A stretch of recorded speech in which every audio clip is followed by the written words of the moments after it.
The FAA Oral Questions Airframe. Number 1. What is the function of a vortex generator?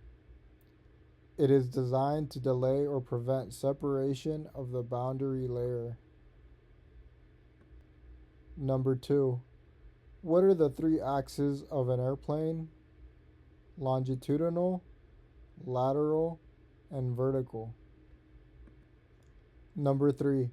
What are the three primary flight controls of an aircraft?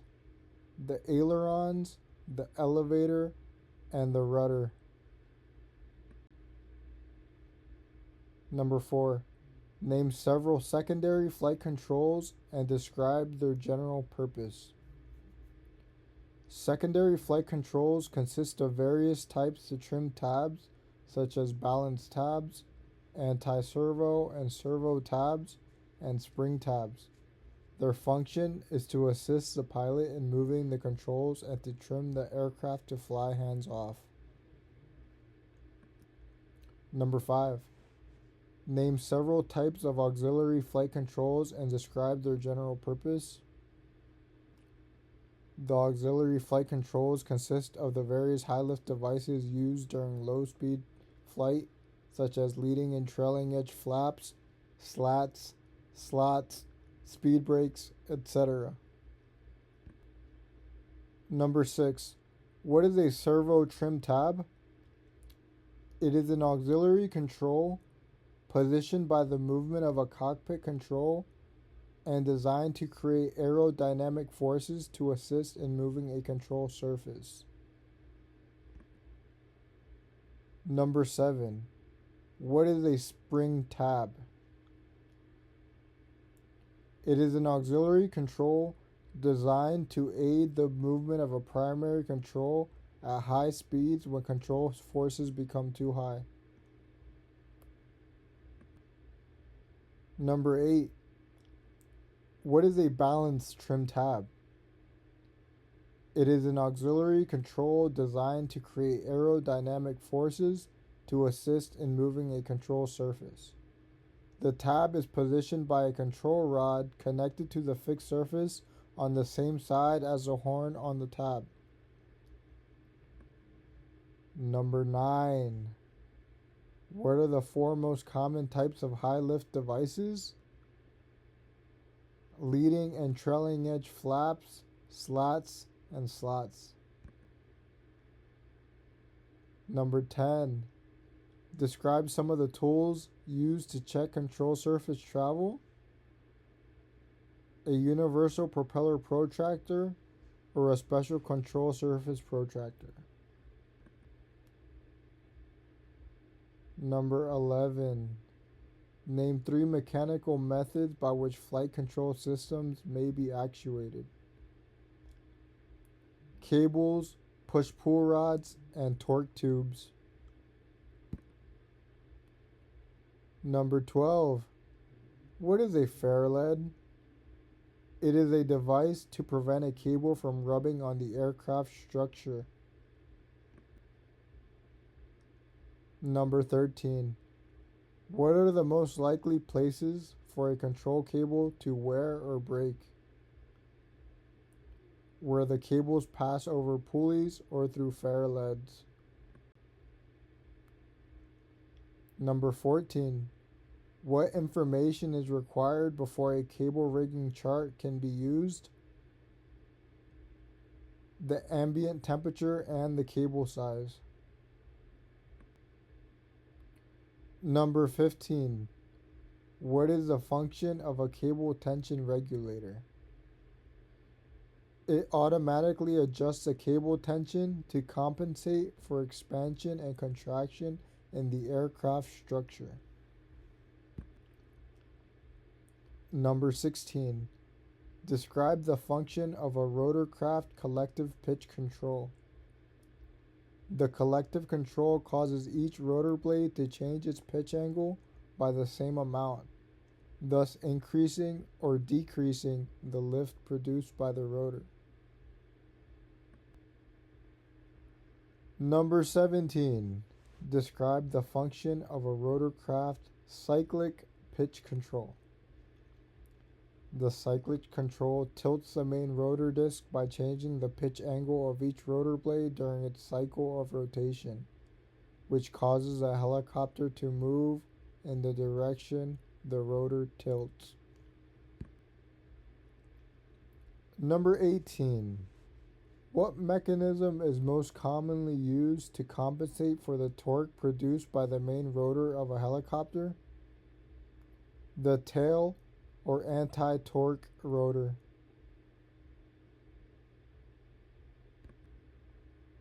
Number 19. How is the amount of thrust produced by the tail rotor controlled? By moving the foot pedals. Number 20. Why should control surfaces be locked when an aircraft is parked? To prevent damage from the wind. Section 2. Sheet metal structures. Number 1. What is the major type of damage to aluminum structures that is caused by exposure to the weather? Corrosion. Number 2. Name several methods for forming sheet metal. Bending or folding, stretching, shrinking, bumping, and crimping. Number 3. What are the dimensions of a properly formed rivet head? The head should be 1 1/2 times the shank diameter in width and 1/2 the shank diameter in height. Number 4. Describe the markings found on the heads of A, B, D, AD, and double D rivets. A rivets are plain, B rivets have a cross, D rivets have a raised dot, AD rivets have a dimple, and double D rivets have a double dash. Number 5. What happens to the stem of a self-plugging friction lock rivet when the rivet is installed? The stem is pulled until it snaps off and the remaining projecting part is trimmed flush with the head. Number 6. Name at least 3 types of self-plug-in mechanical lock rivets. Cherry Max, Cherry Lock, Olympic Lock, and Huck Lock rivets. Number 7. What is the difference between the tools required to pull a Cherry Lock rivet and a Cherry Max rivet? Cherry Lock rivets require a tool for each different size and head shape, while one pulling tool will set any size Cherry Max rivet. Number 8. Which of the 5 stresses is the most common cause of rivet failure? Shear. Number 9. If a 2024 rivet must be replaced with a 2117 rivet, how do you determine the size to be used?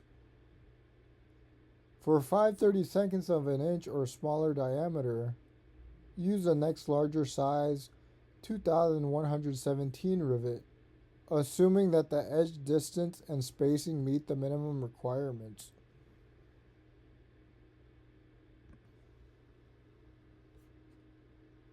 Number 10.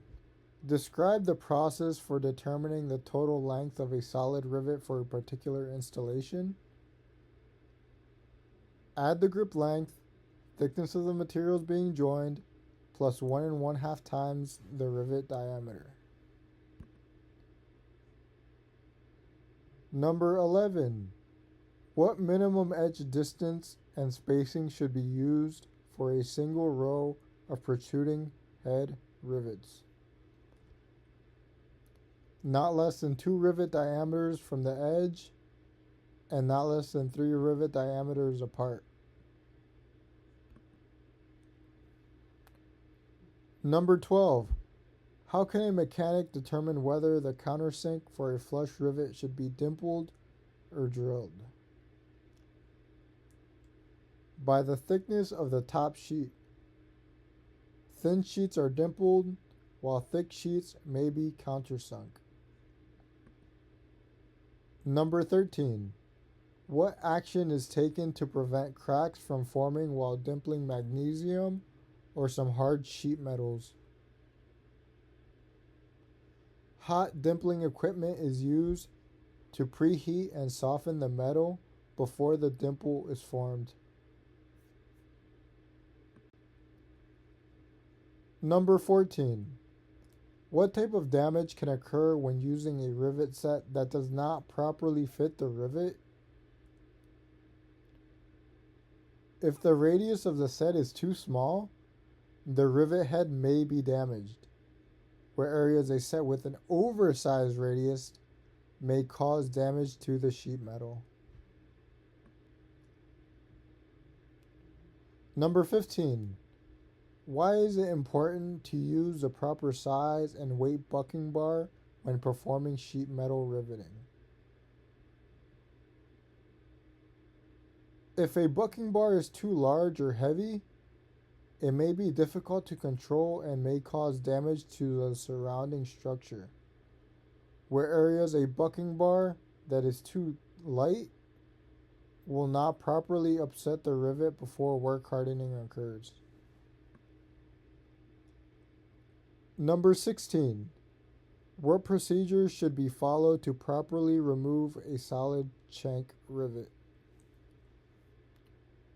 Center punch the rivet and then drill just to the base of the rivet head with the same size or one size smaller drill.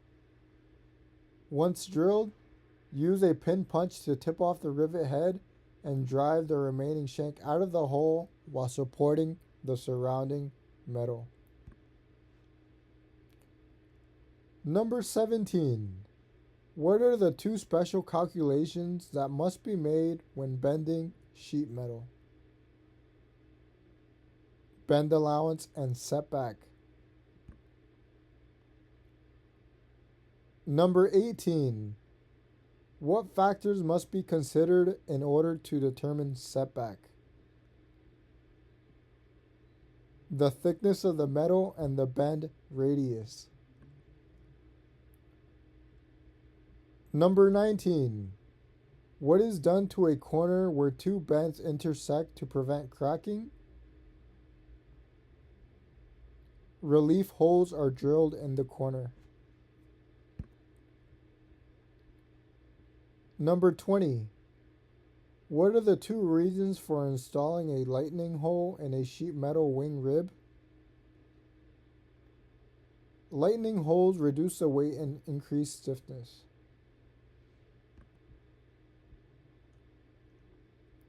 Number 21. Describe a joggle and explain its function. A joggle is an offset formed at an intersection of 2 or more sheets of metal to allow the multiple sheets to be stacked flat against each other. 22. When repairing an all-metal aircraft, how do you determine what metals should be used? Always use metal of the same type and thickness as the original structure. Section 3. Wood, composite, and transparent plastic structures. Number 1.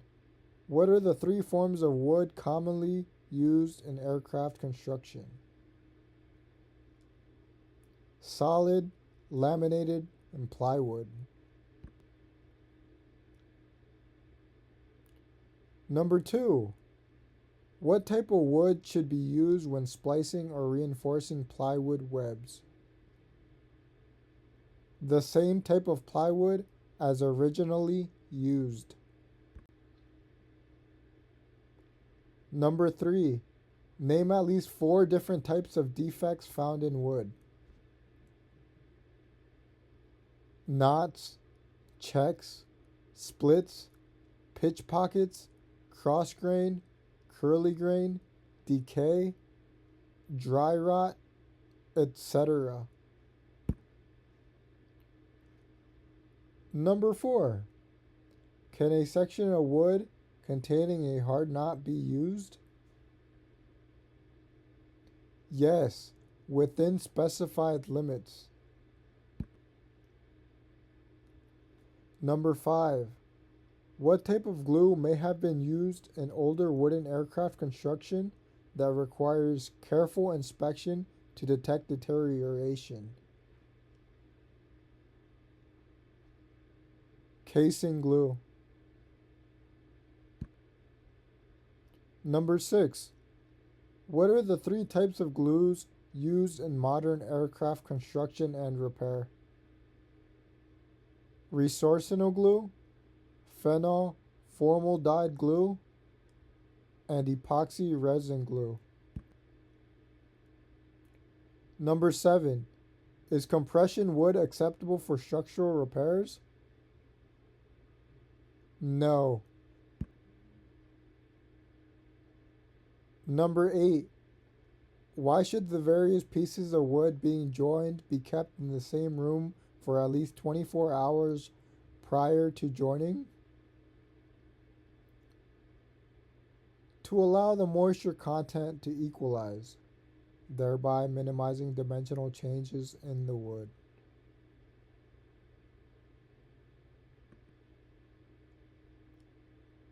Number 9. Why is it important to consider the open assembly time when gluing wooden structures? If the maximum open assembly time is exceeded, the joint may fail since the glue may begin setting up before the joint is assembled. Number 10. Why is it important to apply the proper clamping pressure to a glue joint? Clamping forces air out of the joint, brings the wood structures together evenly, and is in part responsible for the strength of the glue line. Number 11. Describe some of the methods used to apply pressure to glue joints. Clamps, nailing strips, power presses, braids, nails, and small screws. Number 12. What minimum curing temperature should be observed when joining wood with various adhesives? 70 degrees Fahrenheit or as specified by the glue manufacturer. Number 13. When inspecting wood structures, why might it be important to consider stains and discolored areas? Stains and discoloration usually accompany decay and/or rot. Number 14. Describe the acceptable methods used to repair elongated bolt holes found in a wooden wing spar. Remove the section containing the elongated holes and splice in a new section or replace the entire spar. Number 15. What type of joint is used to splice a solid or rectangular wood spar? A scarf joint. Number 16. In what areas are splices to a wood spar prohibited? Under an attachment fitting for the wing root, landing gear, engine mount, lift, or inner plane strut. Number 17.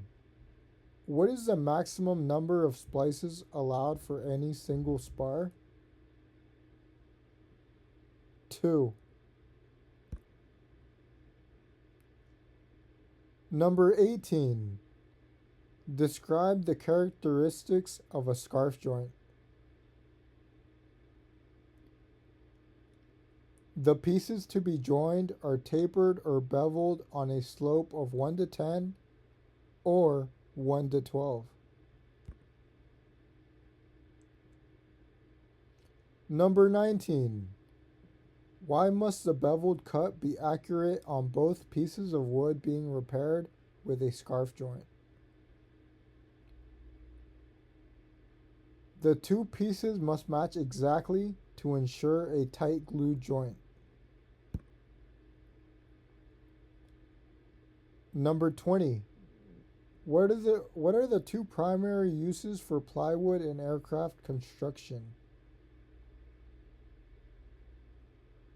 Gusset or reinforcing plates and aircraft skin.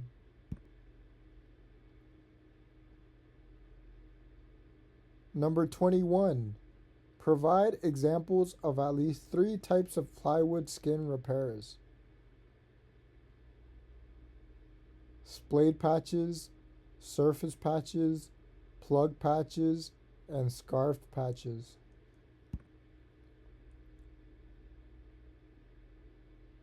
Number 22. What type of patch should be used to repair small holes in thin plywood skin if the skin is less than 1/10 inch thick? A splayed patch may be used if the hole can be cleared out to a diameter of less than 15 thickness of the skin. Number 23. What should be done to prevent a plywood patch and the pressure plate from sticking together if glue is extruded from the joint? Place a piece of wax paper or vinyl plastic between the patch and the pressure plate.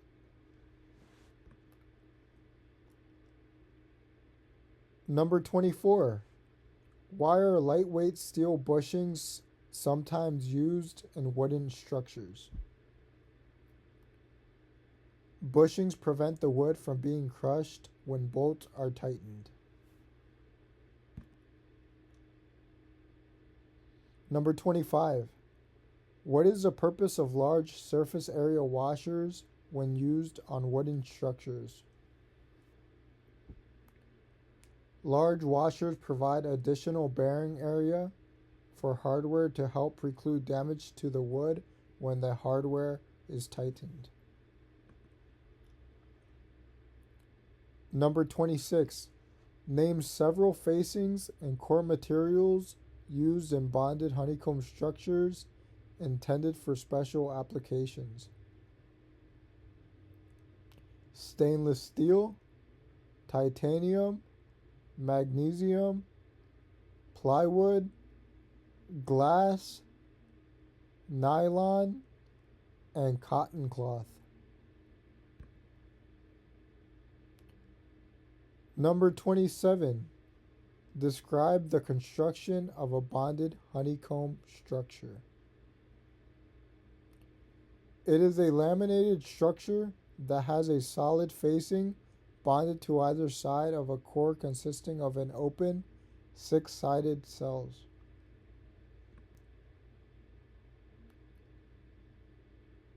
Number 28.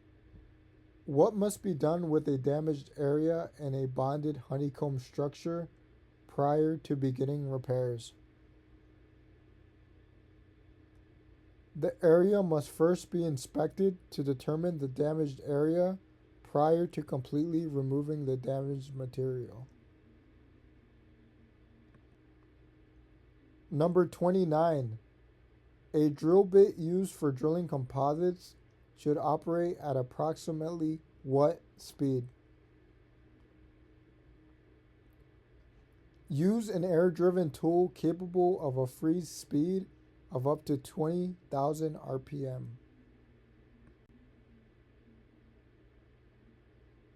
Number 30. What are the most common causes for delamination of a composite structure? sonic vibration, expansion of internal moisture, liquid leakage, and a manufacturing error. Number 31. What type of defect in or damage to a bonded honeycomb structure can be repaired using the potted repair method? Filling a hole. Number 32. Name some of the factors that cause crazing to transparent plastic windows and windshields. Exposure to ultraviolet light, stress, solvents, and improper handling.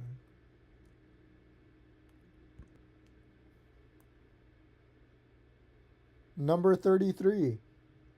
How should a hole be drilled in plexiglass to avoid damage to the hole when the drill breaks through to the underside?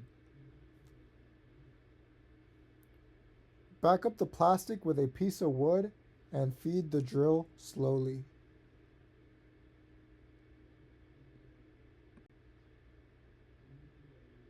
Section 4. Aircraft welding. Number 1. Name the 3 principal types of welding. Gas welding, electric arc welding, and electric resistance welding.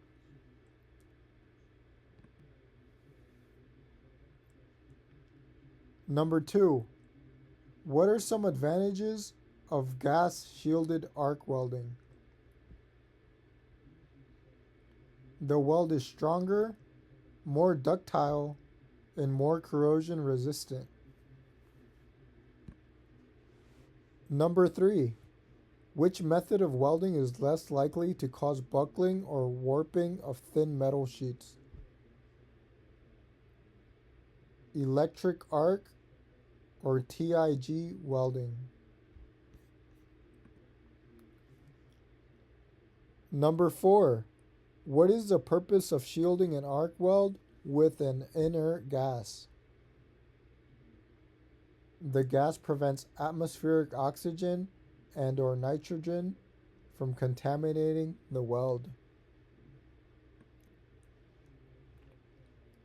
Number 5. What is a common method of controlling expansion when welding a joint? Place tack welds along the length of the joint. Number 6. What is the effect of inadequate penetration on a weld? The weld will be weak. Number 7. What is the purpose of the flux used with brazing and silver soldering? The flux cleans the base metal by removing any oxide film. Number 8. What type of flame is used when torch blazing or silver soldering? A neutral flame. Number 9. What must be done to a soldering iron tip to increase the amount of heat transferred from the tip to the work? The tip must be clean of all contaminants and properly tinned. Number 10. What is the preferred method for welding aluminum? Tungsten inert gas, TIG welding.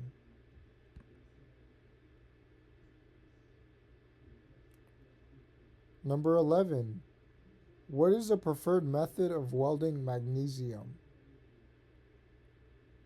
Tungsten inert gas, TIG welding.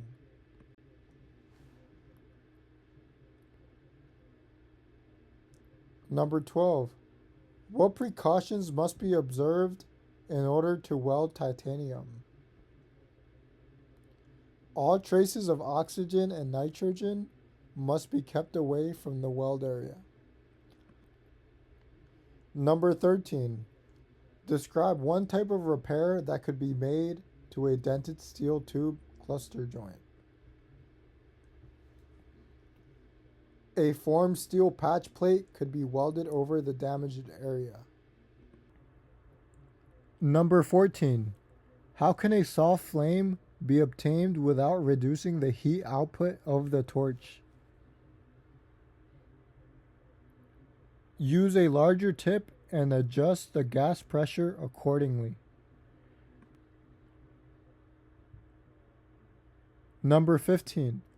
What factors determine the amount of heat delivered by a gas welding torch? The size of the torch tip and the gas pressure. Number 16. When an oxyacetylene torch is extinguished, which valve is turned off first?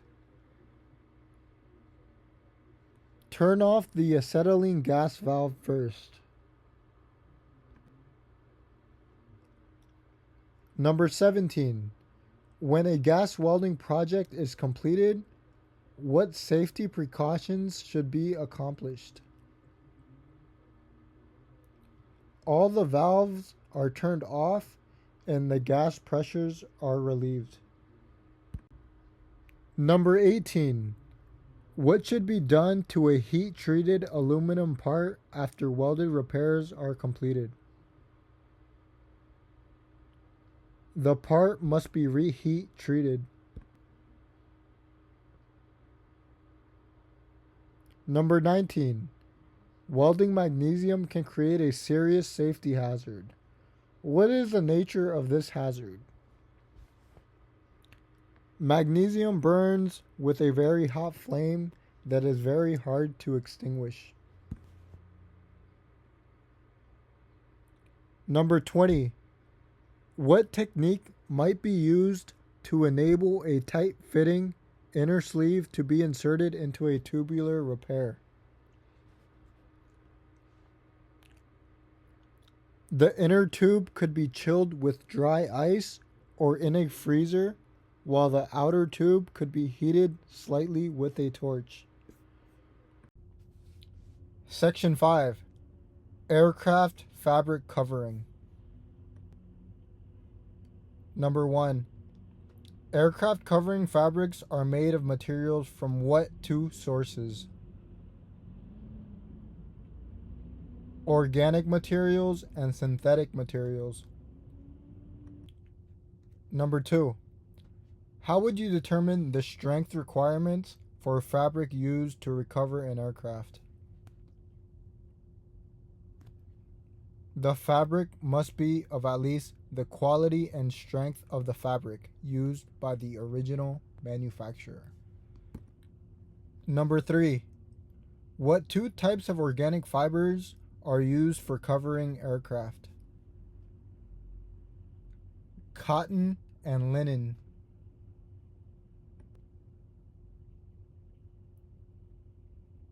Number 4. What is meant by warp, weft, and bias? Warp is the direction along the length of the fabric. Weft is the direction across the fabric at right angles to the warp. And bias is the direction at a 45-degree angle to the warp and weft. Number 5. What is the purpose of the selvage edge on a roll of fabric? It prevents the fabric from unraveling.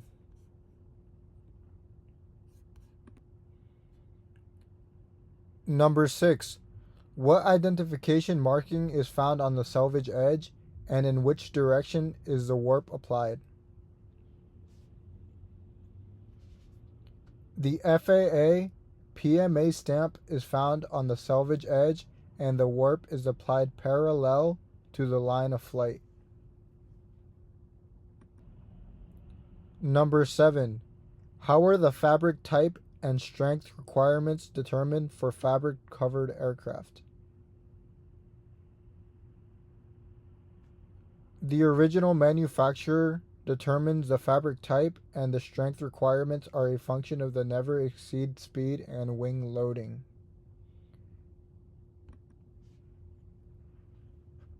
Number 8. What types of synthetic fibers are used for covering aircrafts? Fiberglass and heat shrinkable polyester fibers.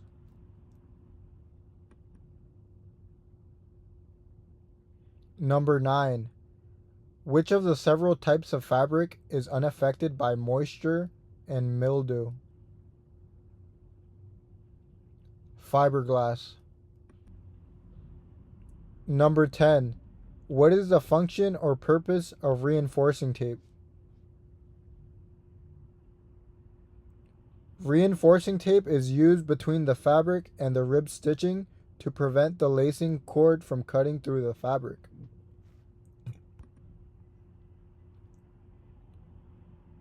Number 11. Where would you use surface tape? Over rib stitching and sewed seams, overlapped edges, around corners, and along leading and trailing edges. Number 12. How would the edges of drainage, inspection, and ventilation holes be reinforced? With plastic, aluminum, or brass grommets.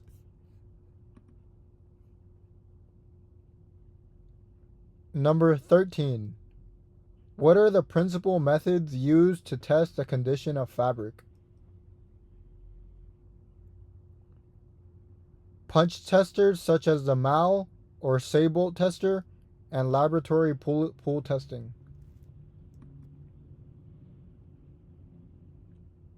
Number 14. Fabric is considered unairworthy when it has deteriorated to what percentage of its original strength? Less than 70%. Number 15. How should a structure that will be covered with dope fabric be prepared following inspection and prior to covering?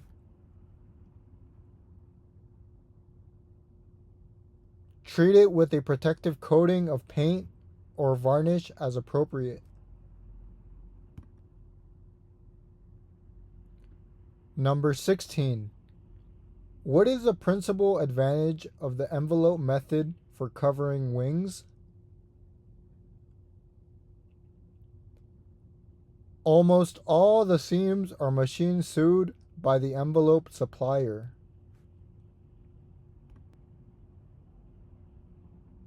Number 17. What is a tie-off knot?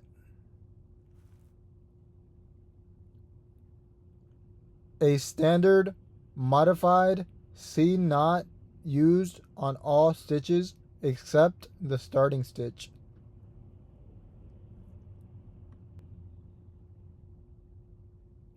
Number 18. Name 3 common types of machine sewed seams. Plain overlap, folded fell, and French fell. Number 19. Where are anti-tear strips used?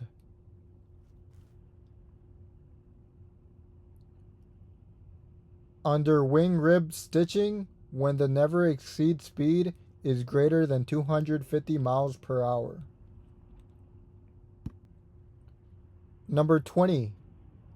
How would you determine the correct spacing for rib stitching if the original spacing was unknown?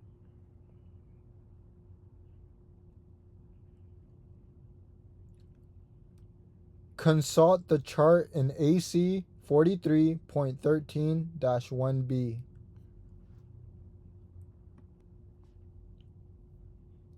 Section 6. Aircraft painting and finishing. Number 1. Why is butyrate dope safer to use than nitrate dope? It is much less flammable. Number 2. What are the 2 types of dope used for fabric finishes? Cellulose nitrate and cellulose acetate butyrate.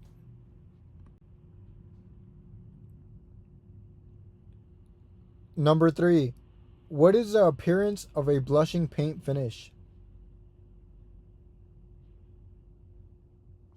Chalky or cloudy? Number 4. What finishing defect is a result of a paint room temperature that is too warm? Pinholes or blisters? Number 5. What causes dope to blush?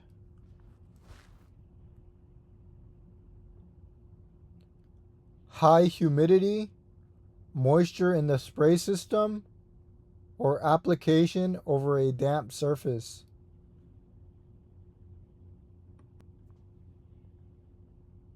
Number 6. What factors cause spray paint sags and runs? Inadequate surface preparation or paint sprayed on too thickly?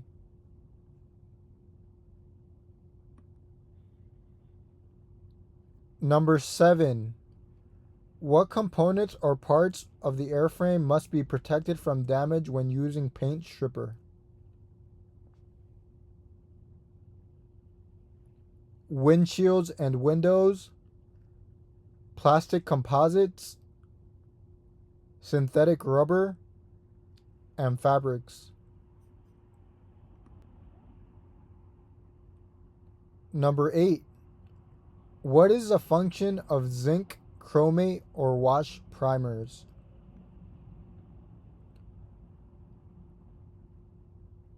Primers serve to inhibit corrosion and provide a good bond between the metal and the top coats. Number 9. Name several common types of paint used on aircraft. Zinc, chromate, and wash primers, synthetic enamels, acrylic lacquer, and polyurethane. Number 10. What is the proper thinner to use with zinc chromate primer? Toluene. Number 11. What health and safety precautions must be observed when using the toxic solvents and thinners that are part of modern finishing systems?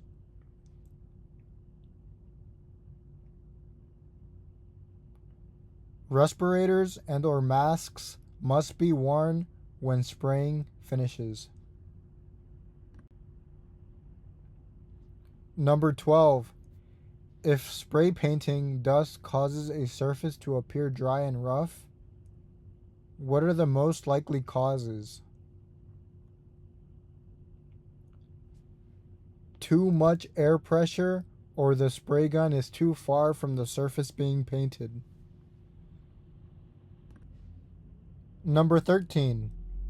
What causes orange peel? Spray pressure too high, use of a thinner that dries too fast, cold temperatures, or a damp draft over the surface.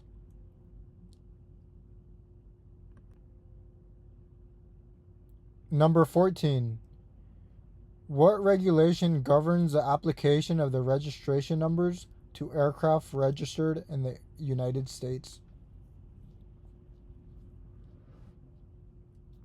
FAR Part 45.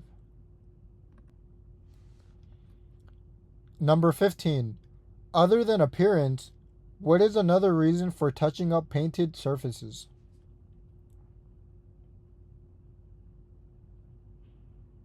Reduction or elimination of general corrosion problems. Number 16. What references should be used to determine if a control surface must be checked and or rebalanced after painting? The manufacturer's service manual.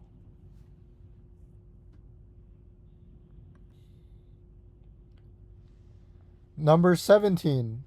What should be the effect if dope was used over paint or enamel?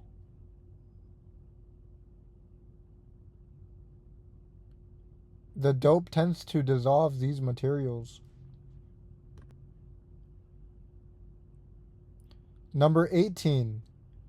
What are the three most commonly used methods of applying paint? Dipping, brushing, and spraying. Number 19. What is the effect on paint finishes if too much dryer is added to the paint? The paint film will be brittle and tend to crack and peel. Number 20. What paint systems may be used with epoxy top coats? Any paint system in good condition.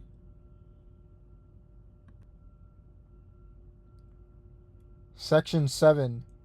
Airframe electrical systems. Number 1. What could cause an AC electric motor to run too fast?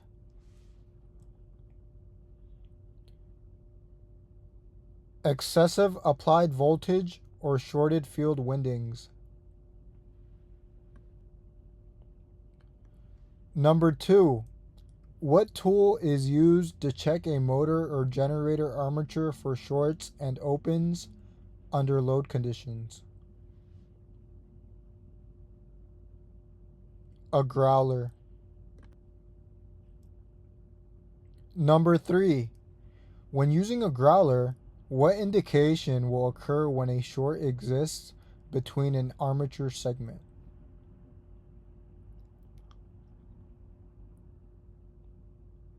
When a metal blade is held over the armature and a short exists in a segment, the blade will begin to vibrate and chatter.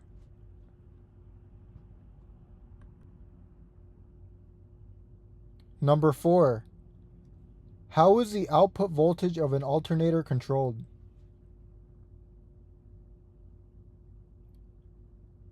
By varying the field current that excites the alternator.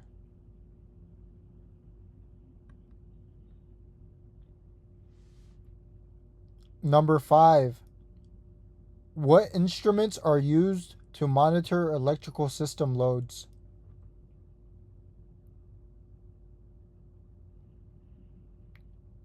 Ammeters and voltmeters. Number 6. How would you identify a specific wire in a wire bundle? By the identification code marked on the wire.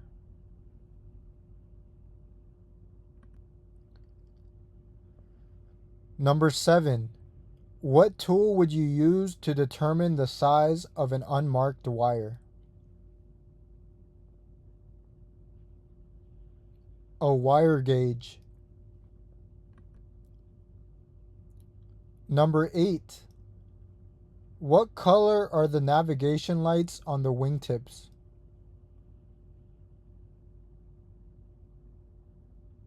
The left wingtip is red, the right is green.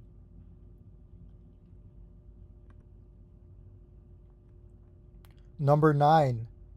Name several types of electrical devices that would be considered intermittent loads on an electrical system.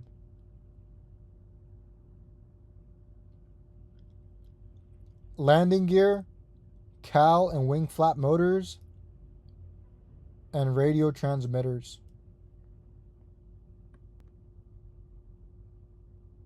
Number 10. Why would it be necessary to analyze an electrical system before increasing the load on the system?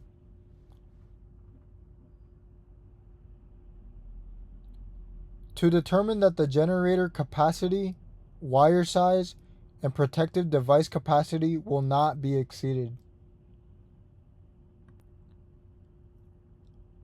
Number 11. What factors should be considered when determining the wire size for a particular application?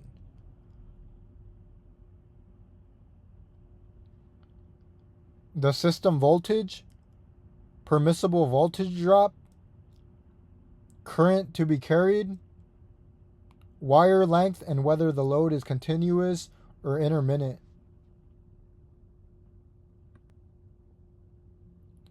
Number 12. What is the relationship between the inside diameter of a conduit and the outside diameter of the wire bundle inside it?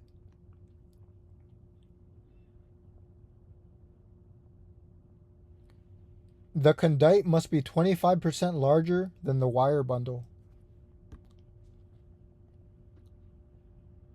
Number 13.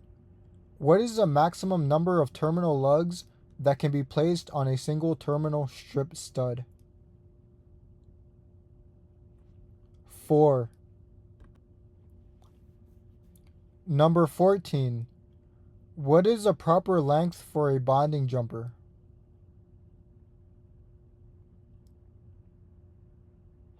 As short as practical, but long enough to allow free movement of the component.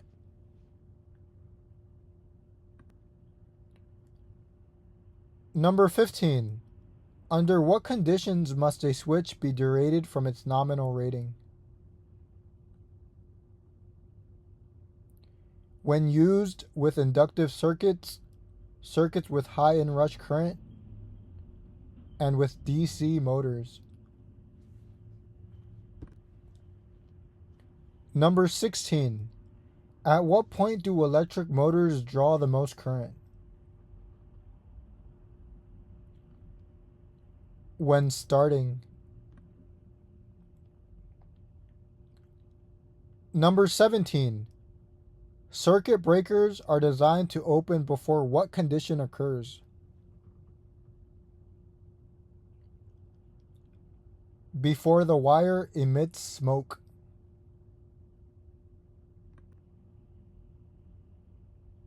Number 18. At what point in a circuit should the protected device be located?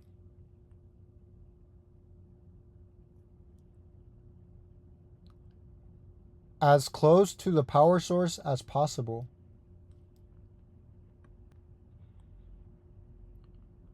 Number 19. What type of circuit breaker may not be used in an aircraft?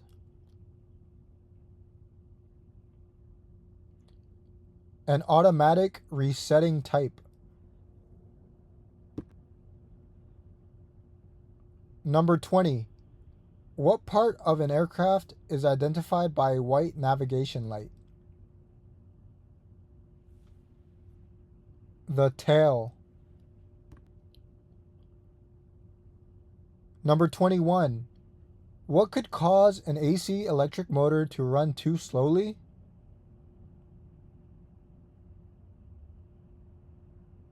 Lack of lubrication, defective wiring, or low applied voltage.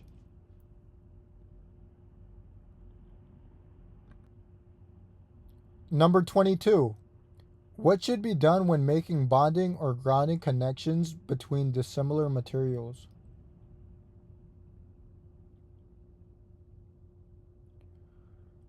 Use a suitable washer so that any corrosion will occur on the washer.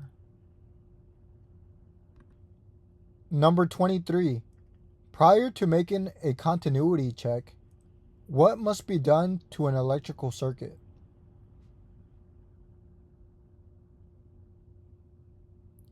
The power must be turned off. Section 8. Hydraulic and pneumatic power systems. Number 1. What materials form the basis of the 3 types of hydraulic fluids? Vegetable, mineral, and phosphate esters. Number 2. What colors denote mineral-based and phosphate ester-based hydraulic fluids? Mineral-based fluids are red, and phosphate ester-based fluids are light purple. Number 3. What are the results of exposing lacquers, oil-based paint, plastic resins, and vinyl compounds to phosphate ester-based hydraulic fluids?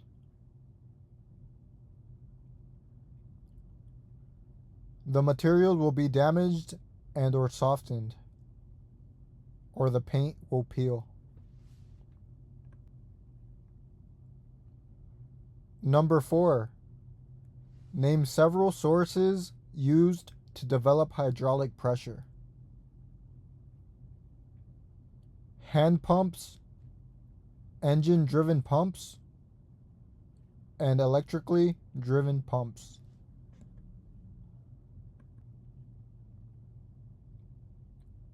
Number 5. What would cause the bypass valve in a hydraulic filter to open and allow unfiltered fluid to circulate in the system? A clogged filter element.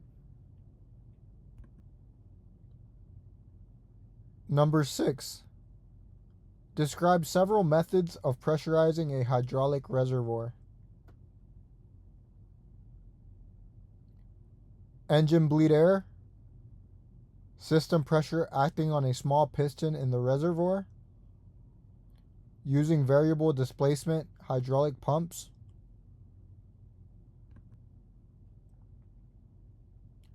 Number 7. What feature prevents engine damage if an engine-driven hydraulic pump seizes or is overloaded?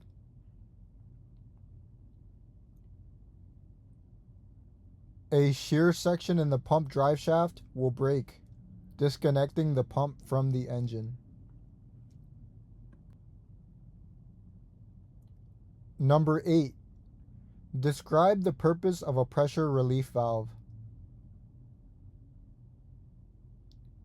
Pressure relief valves limit the maximum pressure produced by the pump, thereby preventing failures of the system components.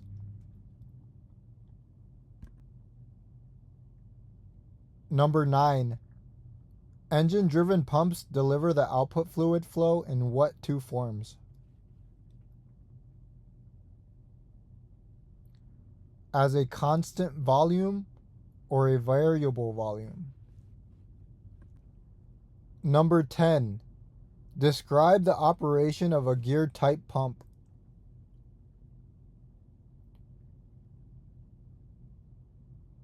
Two meshed gears driven by a power source rotate in a housing.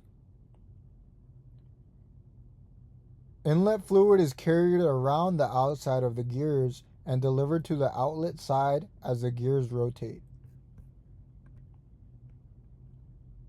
Number 11. Describe the purpose of a pressure regulator. Pressure regulators manage the output of the pump to maintain system pressure. They allow the pump to be unloaded so it turns without significant resistance. Number 12. What is the device that is used in some systems to supplement the pump output during periods of high demands? An accumulator. Number 13. What are the three different types of accumulators? The piston, the diaphragm, and the bladder. Number 14. What safety precautions must be taken prior to disassembling an accumulator?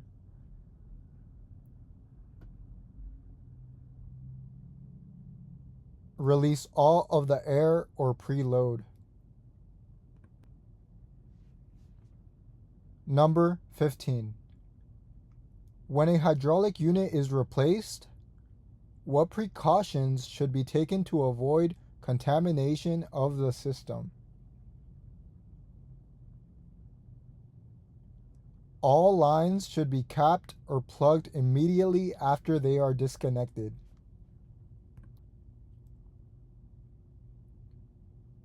Number 16.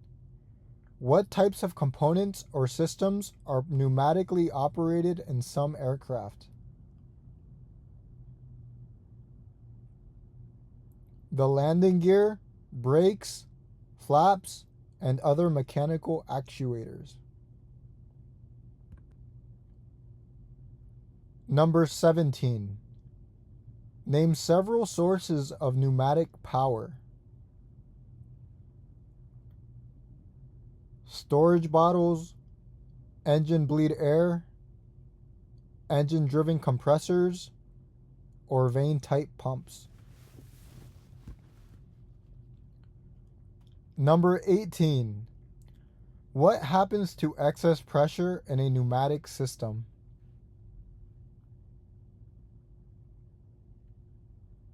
A relief valve vents it overboard.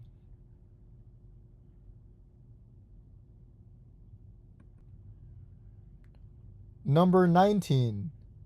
What is the function of a restrictor in a pneumatic system?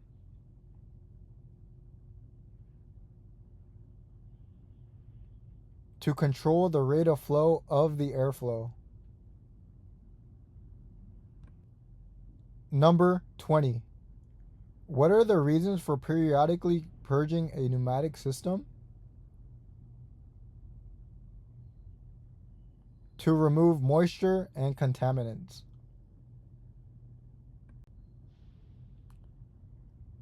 Section 9. Aircraft landing gear systems. Number 1. What is the purpose of a torque link on an oleo strut?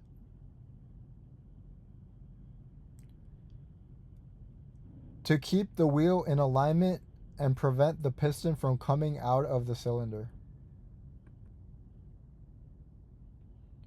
Number 2. A landing gear shock strut should be inflated with what gases? Nitrogen or dry air. Number 3. What conditions should a mechanic look for during a regular inspection of the exposed piston section of a landing gear? Cleanliness, evidence of damage, and proper extension. Number 4. What prevents air from leaking out between the two halves of a split wheel assembly?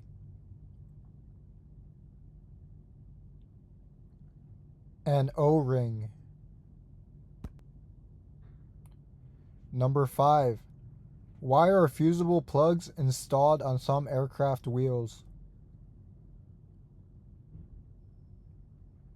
To release the pressure generated by heat buildup before a tire blows.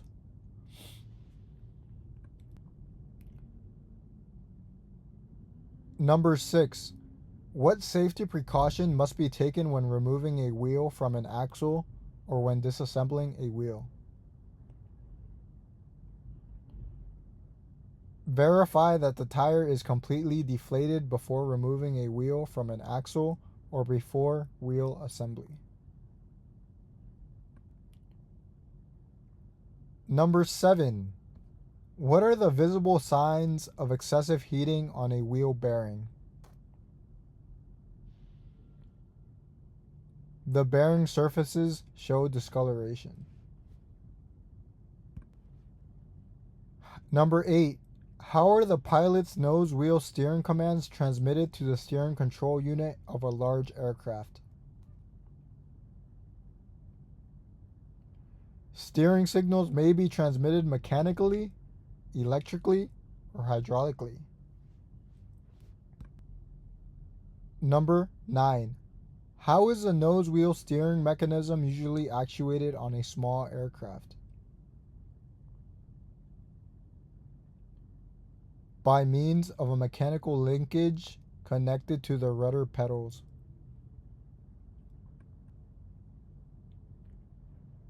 Number 10. What is the name of the unit that prevents a nose wheel from vibrating or oscillating? A shimmy damper. Number 11. What are the most common sources of power used to extend and retract landing gear?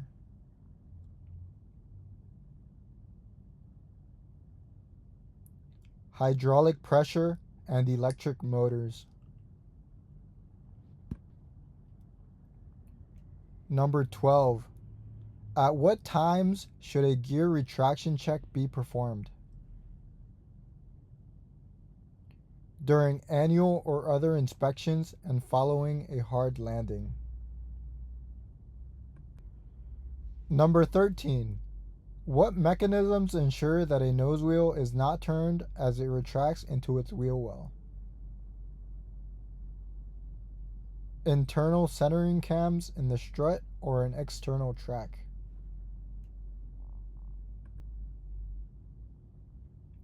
Number 14.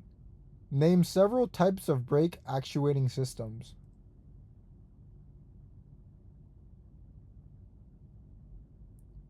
Independent master cylinders, boosted brakes, and power-controlled brakes. Number 15.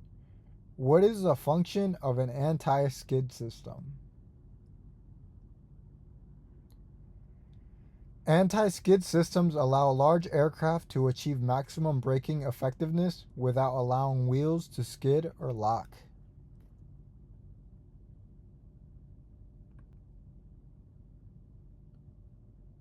Number 16. What is the purpose of a debooster? To reduce hydraulic system high pressure to a lower value for more satisfactory brake action.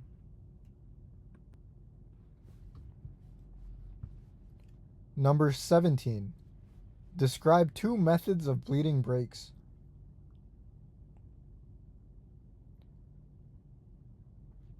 A pressure pot can be attached to the bleeder valve and fluid forced back towards the master cylinder and/or reservoir. Or the master cylinder can be used for forcing fluid from the reservoir to the brakes. Number 18. Before a brake system can be inspected for leaks, what action must be accomplished?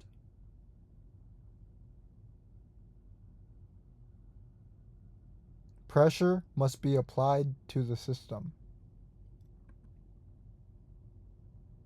Number 19. What maintenance function has the greatest impact on tire service life?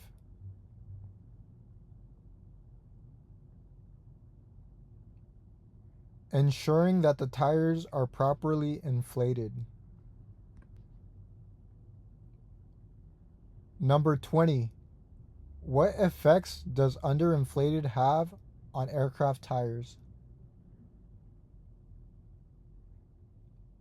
Internal heat damage, possibly leading to premature tire failure, and more tread wear on the shoulders than in the center.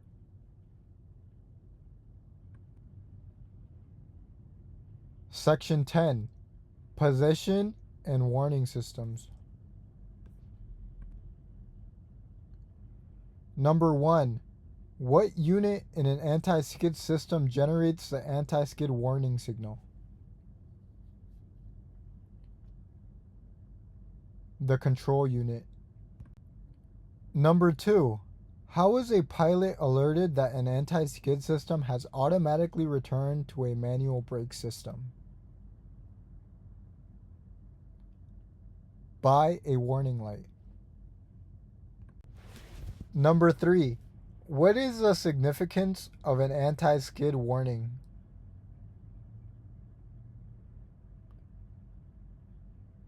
The system is off or has failed. Number 4. By what usual means does the stall warning system in a small aircraft alert the pilot of an impending stall?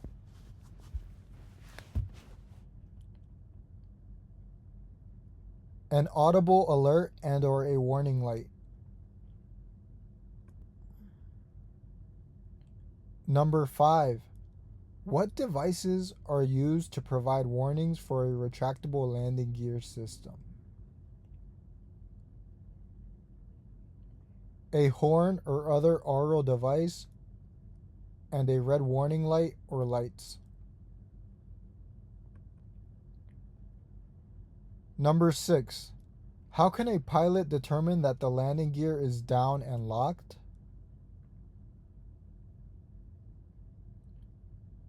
A green light or lights and/or another type of visual indicator. Number 7. Name at least 2 conditions that would activate a takeoff configuration warning system in a jet transport aircraft.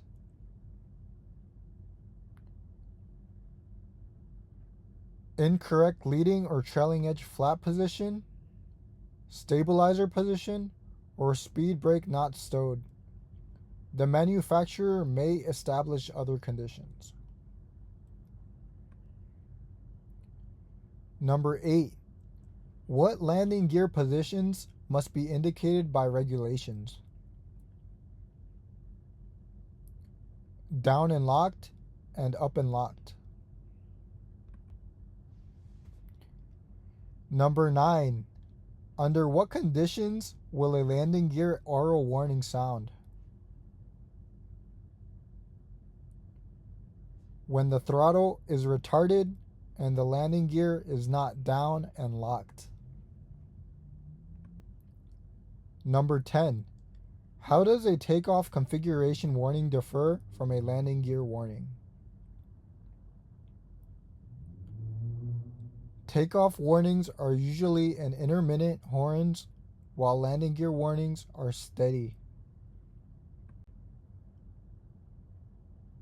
Number 11. What is the function of a match airspeed warning system?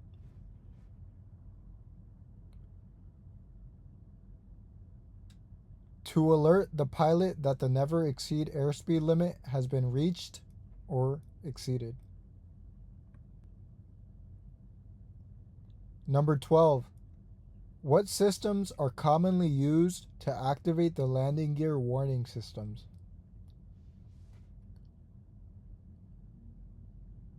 The throttles, thrust levers, and the wing flaps. Number 13. Why do airplanes with bleed air anti-icing of the wing leading edge have an anti-ice overheat lights?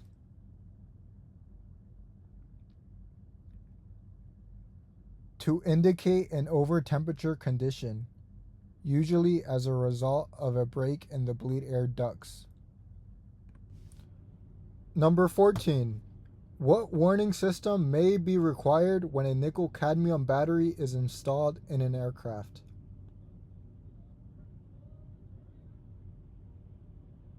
A battery temperature monitoring system. Number 15. At what time would a check of a landing gear warning system normally be made?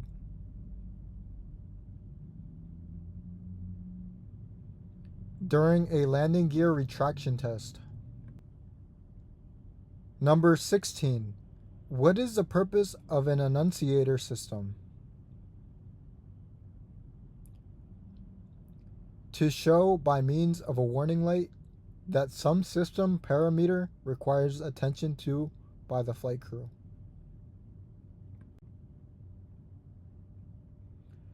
Number 17. If an aircraft with retractable landing gear has only one green light to indicate the gear is down and locked, How will the switches be connected? In series or in parallel? In series. Number 18. Where would you locate the procedures for checking and adjusting the landing gear switches? In the aircraft's manufacturer's manual. Number 19.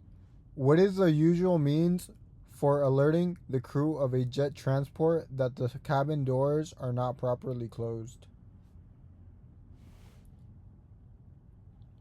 A warning light. Number 20. Why are transport category aircraft equipped with a master caution and warning system? To alert the crew that a malfunction has occurred and corrosive action may be required. Section 11. Aircraft Instrument Systems.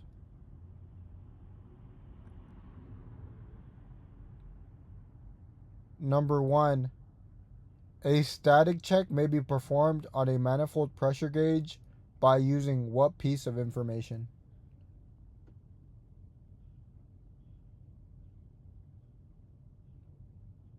Current atmospheric pressure. Number 2.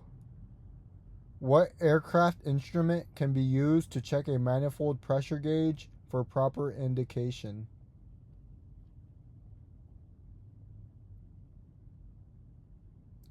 The sensitive altimeter.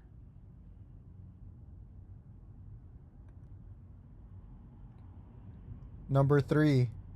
Name several of the indication errors that may be found in altimeters.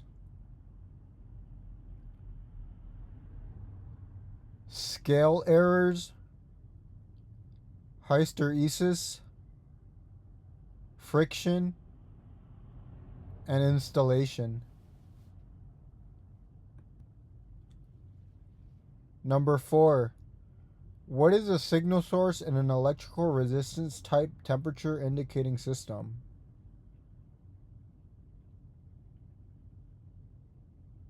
A temperature bulb or sensing element.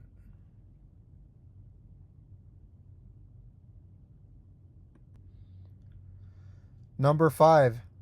What type of temperature sensing system is normally used to measure a turbine engine exhaust gas temperature?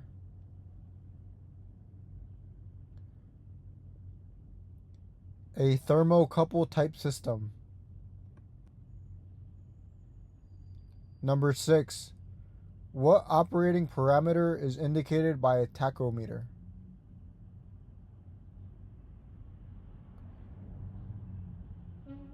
Engine RPM, crankshaft, or turbine rotor speed? Number 7.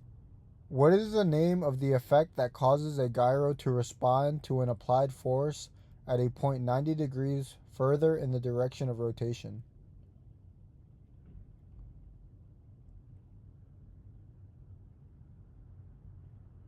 Gyroscopic precision. Number 8. What are the 3 sources of power used to drive a gyroscopic turn indicator?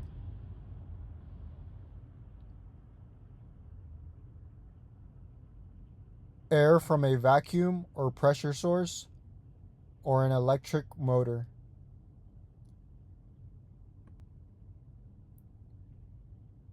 Number 9. What are 2 items that should be considered during inspection of a magnetic compass?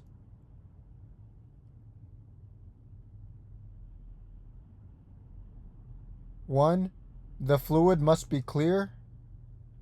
2, the housing must be full with no bubbles. 3, the card must be legible and the lubber line intact. Number 4, the compass should be properly calibrated. Number 10, In what way do magnetic fields generated by electrical equipment and steel parts in the airplane affect a magnetic compass?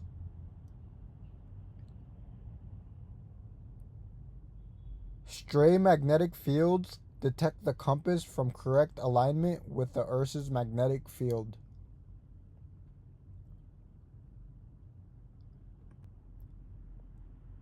Number 11. Describe the basic operating concept of a synchro-type remote indicating system.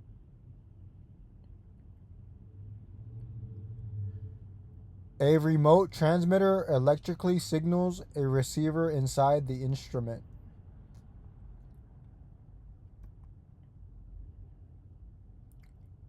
Number 12.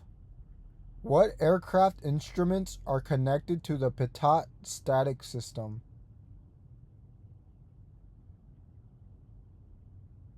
The altimeter, the vertical speed indicator, airspeed, and match meter in high performance jets.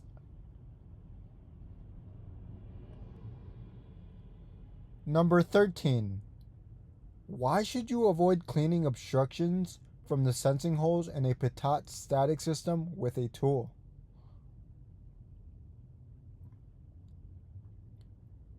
The holes are aerodynamically critical.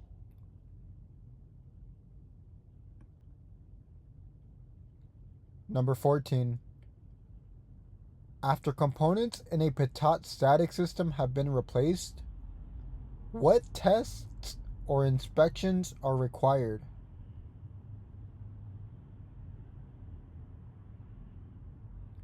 The static system leak test specified by FAR 91.411.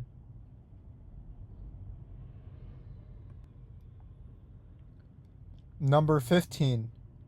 What quantity is accurately measured by a capacitance type fuel quantity indicating system?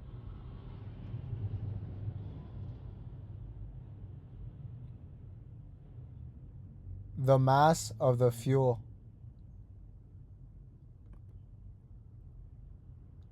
Number 16. Who is authorized to apply the range markings to an instrument dial face?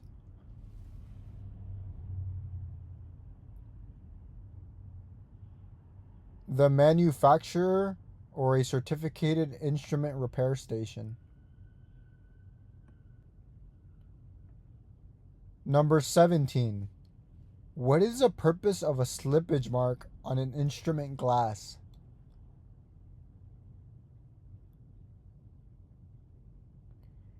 It is to indicate if the glass has moved, which could cause incorrect range markings on an instrument that has the range markings painted on the glass.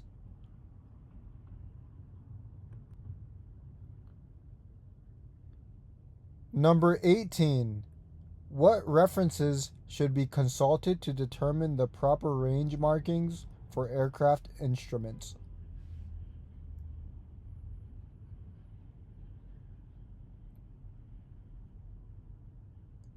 The Aircraft Maintenance Manual, Aircraft Flight Manual, Type Certificate Data Sheets, or Aircraft Specifications. Number 19. What is the meaning of a yellow arc on an aircraft instrument? A caution or limited flight operations range.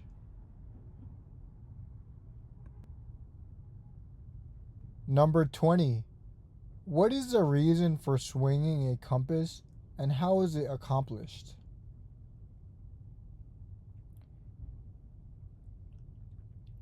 To compensate for deviations caused by magnetic fields in the aircraft by adjusting the compensating magnets.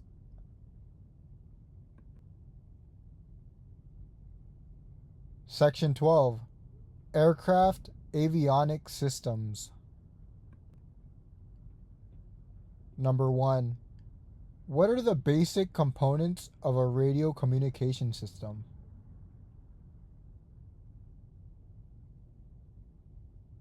A microphone, a transmitter, transmitting and receiving antennas, receiver, and speaker or headphones.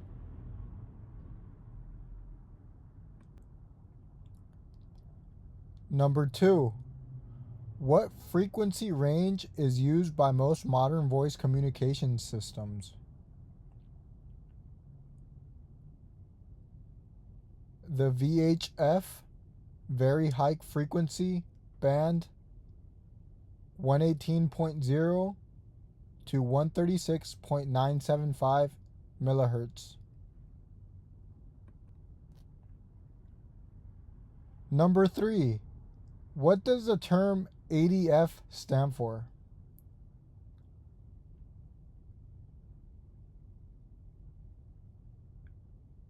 Airborne Direction Finder.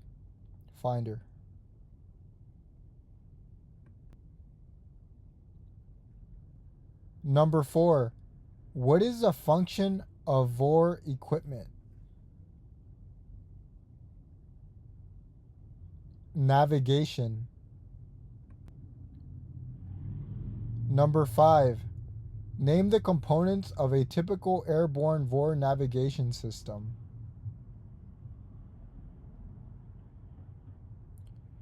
A receiver, antennas, frequency selector, and a visual display indicator.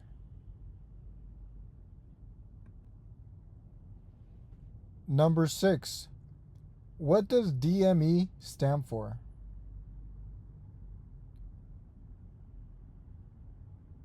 Distance measuring equipment. Number 7. At what interval must an ATC transponder system be certified?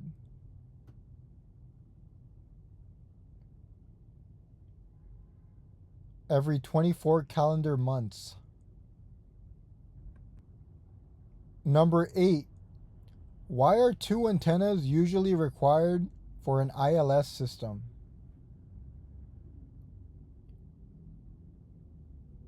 The localizer and glide slope signals are transmitted on different frequencies. Number 9. What information does a glide slope beam provide?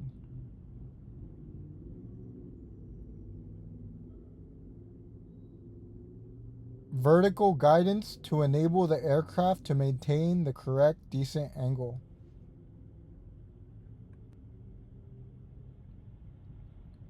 Number 10.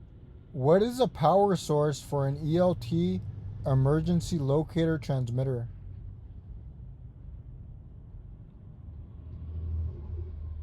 An internal battery. Number 11. Describe one method of monitoring the signal output during an ELT test.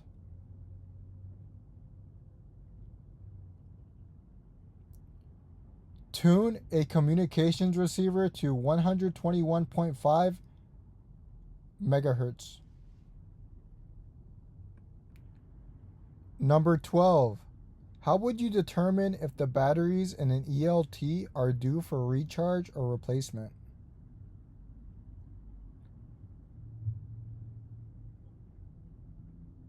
By looking for an expiration date for recharge or replacement on the battery and/or in the aircraft maintenance records.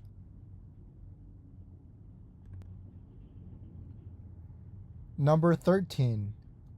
At what times is a test of an installed ELT permitted?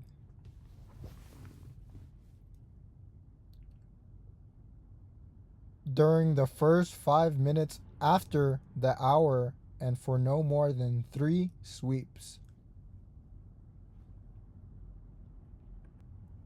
Number 14. Where on the aircraft would you expect to find a DME antenna?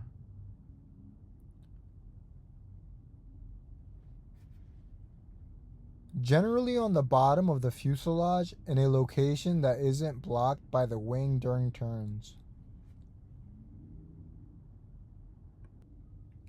Number 15. Describe the shape and location of a transponder antenna.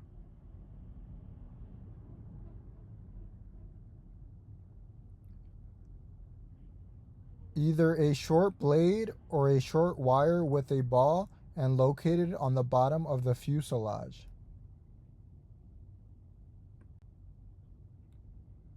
Number 16. Name the basic components of an autopilot system.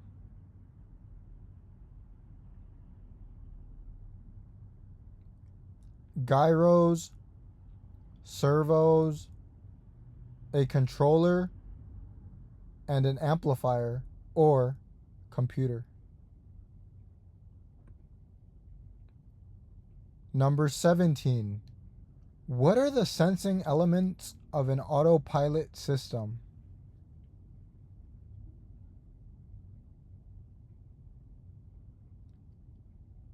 Attitude, directional, and turning gyros, and an altitude sensor.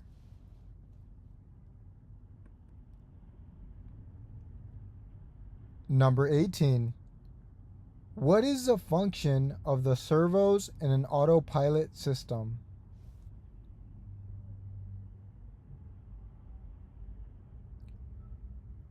The servos actuate the flight controls.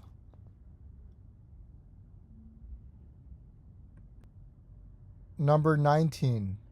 What is the purpose of a bonding jumper from a radio shack mount to the airframe? To provide a low impedance ground return.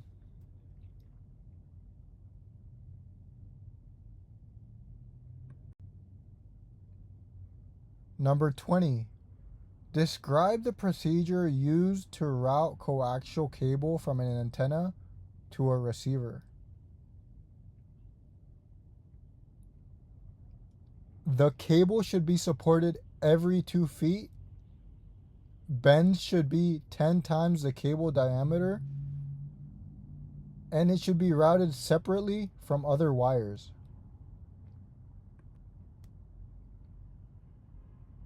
Section 13. Airframe ice and rain controls. Number 1. What controls the temperature in a thermal anti-icing system? Hot and cold air are mixed.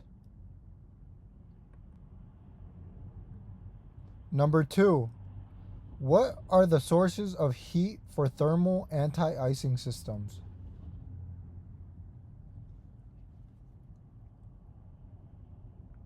Bleed air from the compressor section of a turbine engine, engine exhaust heat exchangers, and combustion heaters. Number 3. What prevents overheating of the leading edges of a thermal anti-ice system operated by engine bleed air?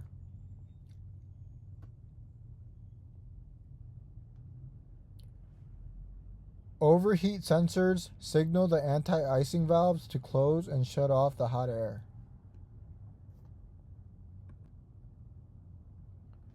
Number 4.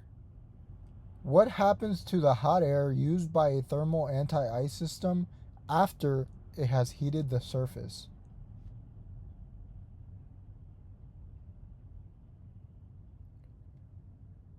The air is dumped, exhausted overboard.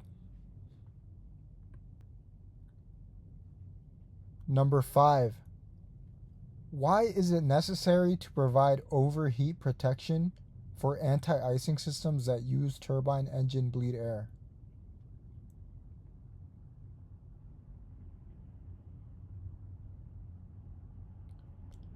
Because the air is hot enough to cause damage to the aircraft structure.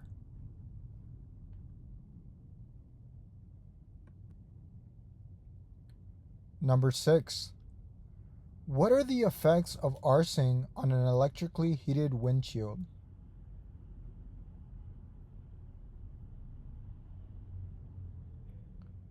Localized overheating and damage to the windshield. Number 7. Can the operation of an electrically heated pitot tube be checked with the aircraft's ammeter? And if so, how? The answer is yes. Turn the pitot heater on and observe the deflection of the ammeter needle.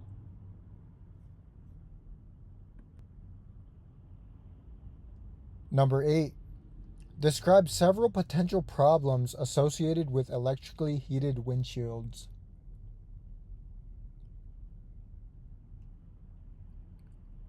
Arsing, delamination, scratches, and discoloration. Number 9. Why do some pneumatic de-icer boot systems have an electrically operated timer?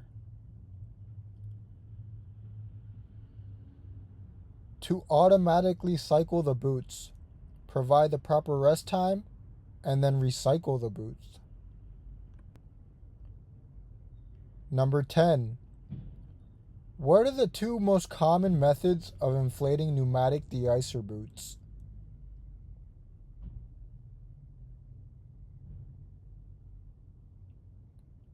Bleed air from a turbine engine or the exhaust from an engine-driven vacuum pump.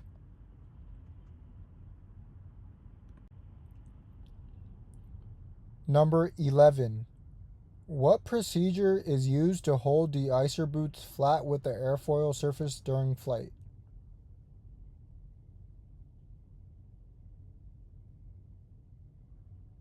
Suction is applied to the boots. Number 12. Why do some de-icer boot systems incorporate an oil separator? If a wet pump surface is used, the oil must be removed before it reaches the boots because oil damages the rubber.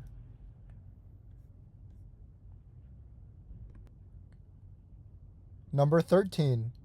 What methods are used to attach a de-icer boot to the leading edges of the wing and tail surfaces? Adhesives, fairing strips and screws, or a combination of both? Number 14. What important steps should be taken prior to making a cold patch repair to a de-icer boot? Consult the manufacturer's service manual and follow the repair instructions explicitly. Number 15. Describe the methods commonly used to remove rain from a windshield. Windshield wipers, a blast of air, or chemical rain repellent. Number 16. What power sources are used to operate windshield wipers?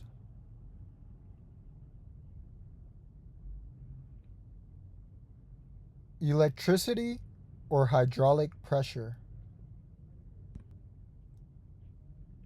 Number 17. Name two problems associated with in-flight operation of aircraft windshield wipers.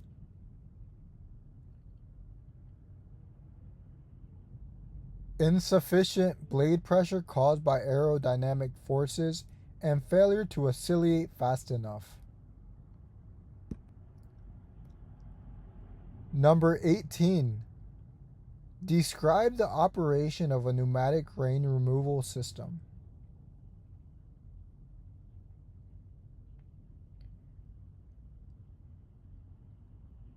A high-velocity air blast prevents the rain from reaching the surface of the windshield. Number 19. What are the effects of spraying rain repellent on a dry windshield?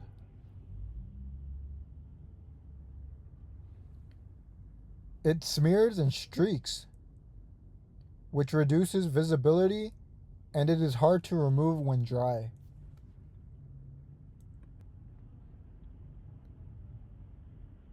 Number 20. Where would you find information on the acceptable limits of windshield delamination?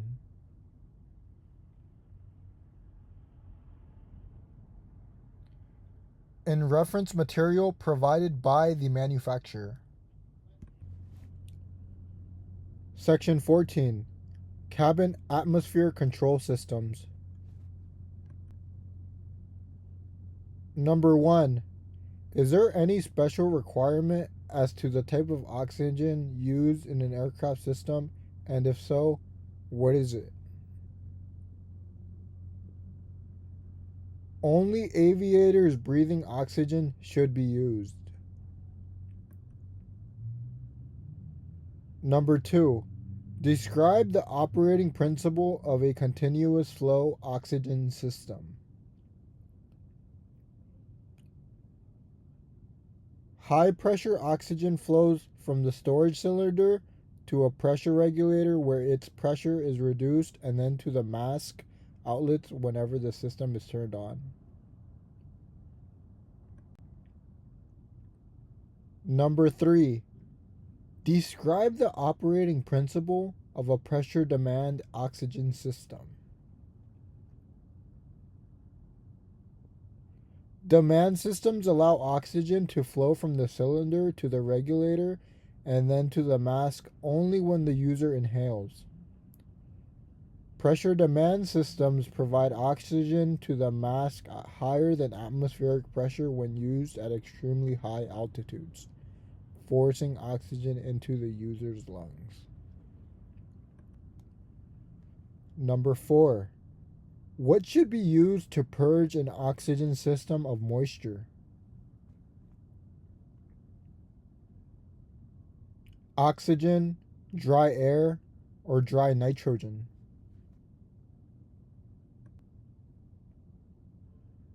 Number 5. What action must be taken when an oxygen system has been opened to the atmosphere?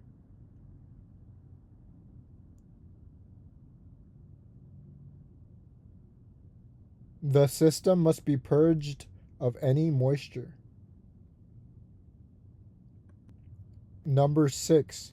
Describe the safety precautions that should be observed when servicing oxygen systems.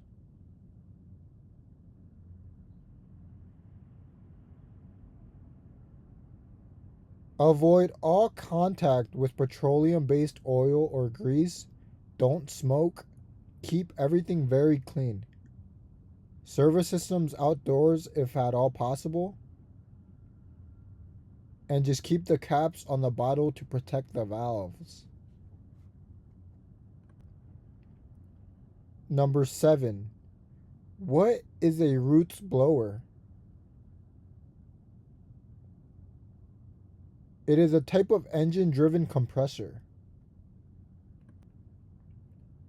Number 8. Name 2 different types of independent cabin air compressors. Positive displacement and centrifugal. Number 9. What is the source of pressurization air in most jet aircraft? Engine bleed air. Number 10.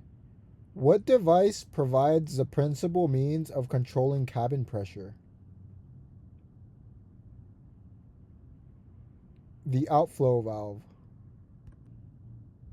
Number 11. What unit regulates the position of an outflow valve?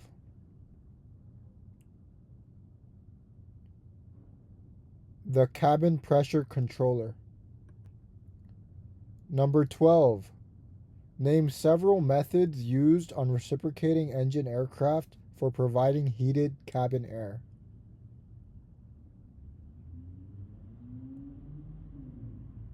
Exhaust shroud heat exchangers, combustion heaters, and electric heaters. Number 13. What is the function of the ventilating air in a combustion heater?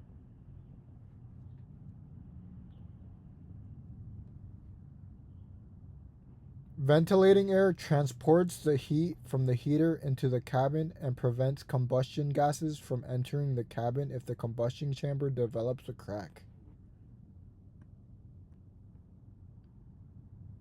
Number 14.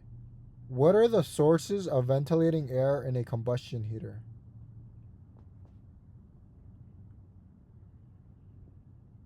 Ram air in flight, a blower on the ground, or possibly a compressor if the airplane is pressurized.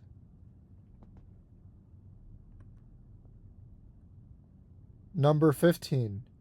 Name the basic components of an air cycle cooling system.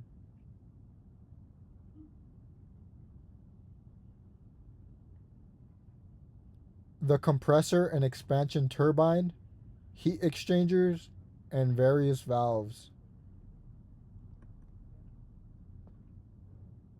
Number 16.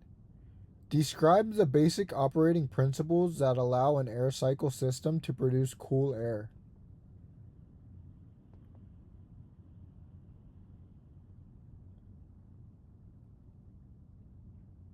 Hot engine bleed air is cooled in the primary heat exchanger, compressed, then cooled again in the secondary heat exchanger. This air is expanded across the turbine where energy is extracted and the pressure is reduced. This produces a large temperature drop.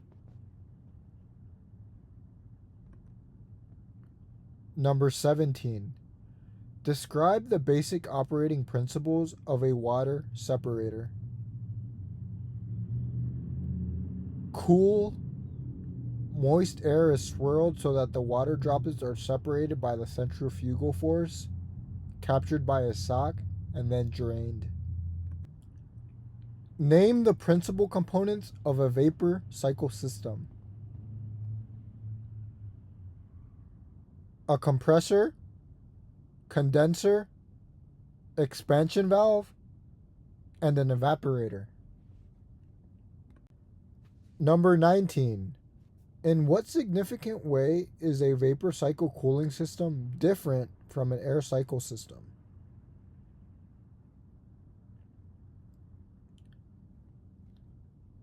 Vapor cycle systems use a refrigerant liquid, usually Freon. Number 20.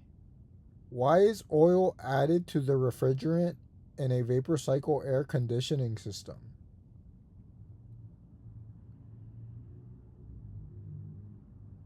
To lubricate the compressor. Section 15. Aircraft fuel systems. Number 1. Why do some aircraft have fuel jettison systems? To allow the crew to reduce the weight of the aircraft down to or below the maximum allowable landing weight. Number 2. Is there any reason why a fuel jettison system might be required on a small aircraft? Yes. If the maximum takeoff weight exceeds the maximum allowable landing weight, a jettison system would be required. Number 3. What are some other names for a single point fueling system? An underwing or pressure fueling system. Number 4. Why do multi-engine airplanes have fuel cross-feed systems?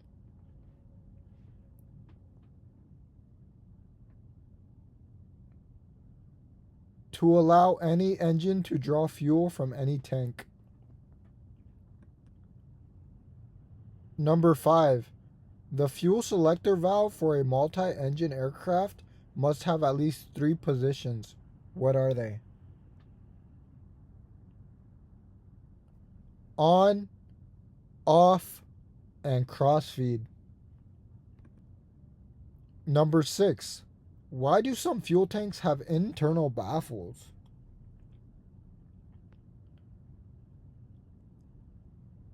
To resist fuel surging or sloshing caused by changes in the attitude of the aircraft.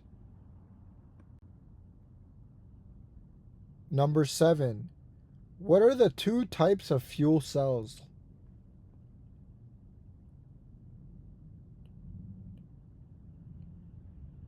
Integral or wet wing fuel cells and bladder type fuel cells.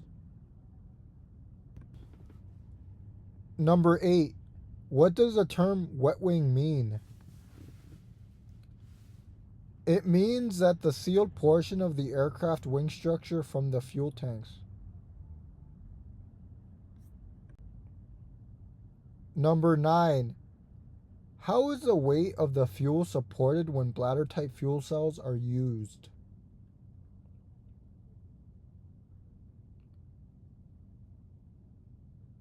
The bladder is supported by the aircraft structure which contains it. Number 10. Why do turbine engine aircraft have fuel temperature indicating systems?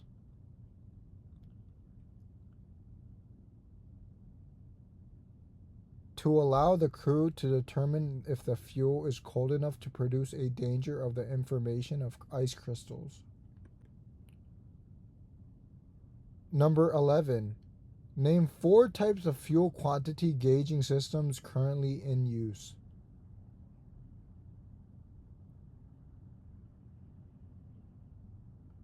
Sight glasses, mechanical, electric, and electronic gauges. Number 12. Why are electronic capacitance type fuel quantity indicating systems more accurate than other types?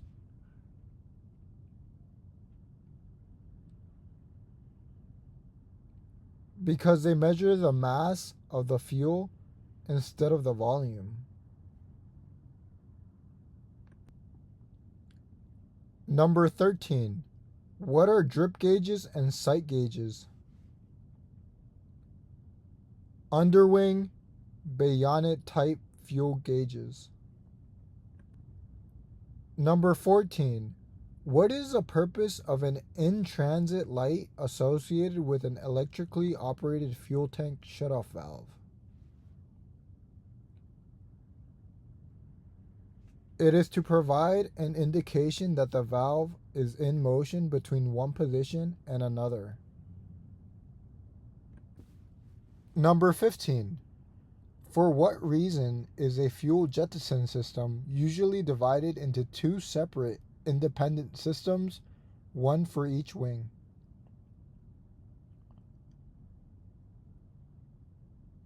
It is to help maintain lateral stability by jettisoning fuel from a heavy wing if necessary. Number 16. What procedures should be followed regarding gaskets and seals when replacing fuel system components?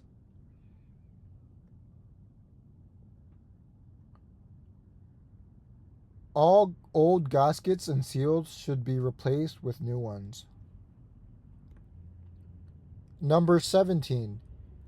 Is it possible for a fuel system to develop a leak that has no visible evidence such as a stain or a spot? And if so, how?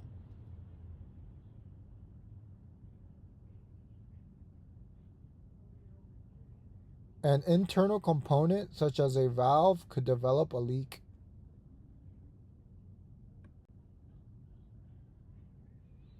Number 18.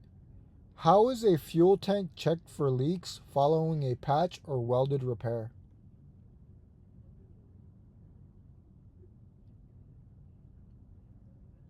The tank is slightly pressurized with air and the repaired area is leak checked with a soap and water solution. Number 19. Name some advantages of a single point fueling system. It reduces fueling time, reduces chances for contamination and fire, and it eliminates damage to the aircraft skin. Number 20. Why should you wait for a period of time after refueling an aircraft before checking the fuel sumps?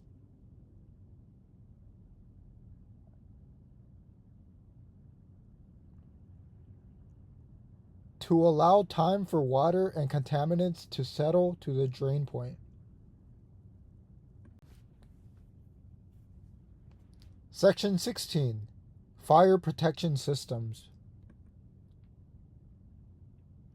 Number 1. Briefly describe the components of a thermal switch fire detection system.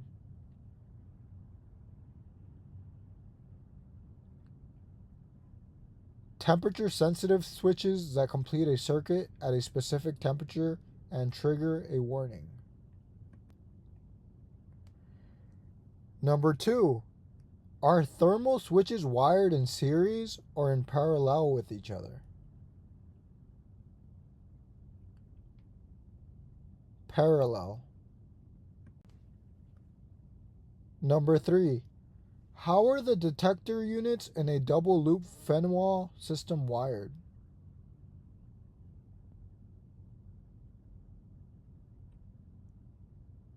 They are wired in parallel between two complete loops of wiring. Number 4. In what way is a thermocouple fire warning system different from a thermal switch system?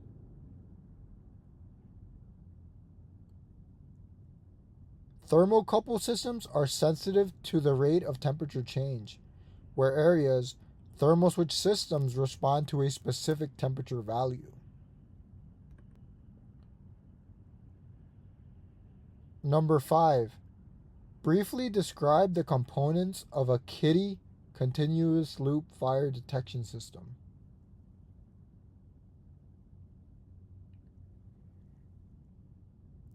A KITTY system has Incinel loop whose resistance changes with temperature.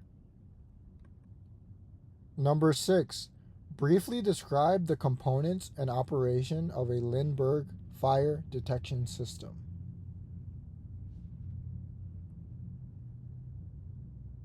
A stainless steel tube contains an inert gas and a discrete material that absorbs some of the gas.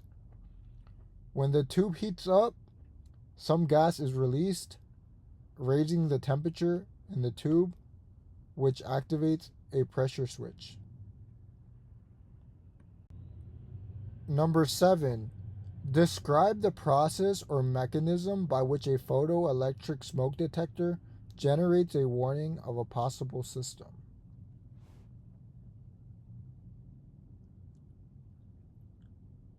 Smoke particles refract light in the detector unit, causing the photoelectric cell to conduct electricity and trigger the alarm.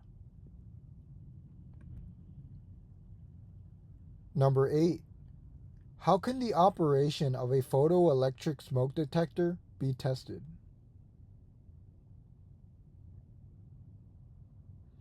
By actuating a test switch. Number 9. Name 2 different types of smoke detection systems used in aircraft. Light refraction, photoelectric types, and ionization types. Number 10. What are the usual locations where a carbon monoxide detector would be installed?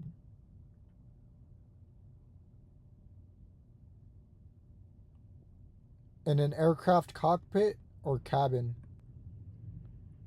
Number 11. How does a carbon monoxide detector indicate the presence of this deadly gas?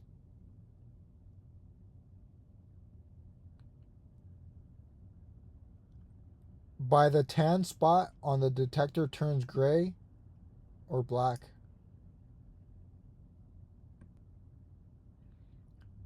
Number 12. What are the possible effects of kinks and sharp bends in the sensing elements of a fire warning system?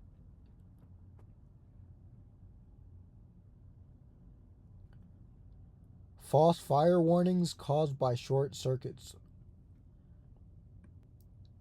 Number 13. How is a Freon container checked for proper pressure?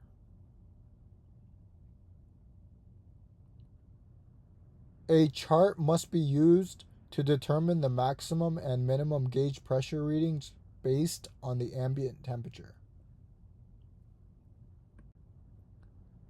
Number 14.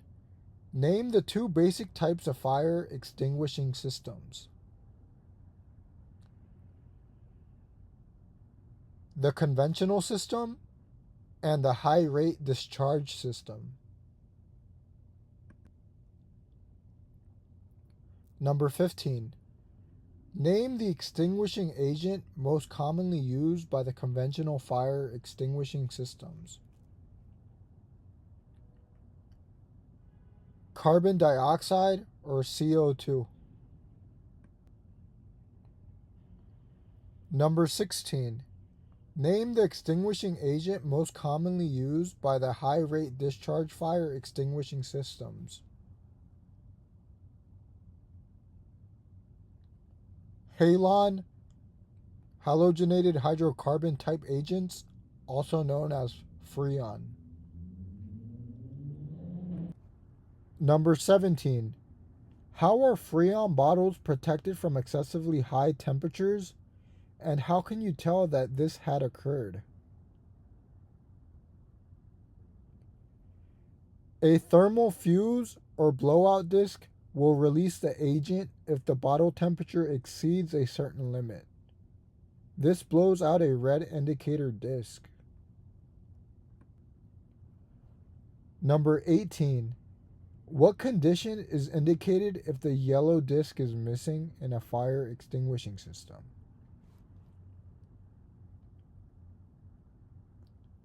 This indicates that the system has been discharged normally. Number 19. Describe the mechanism by which a Freon bottle is discharged.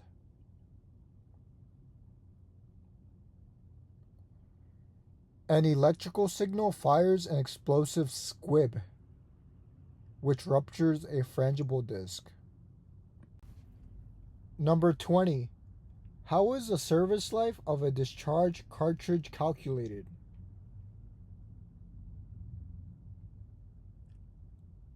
From the date stamped on the cartridge by the manufacturer.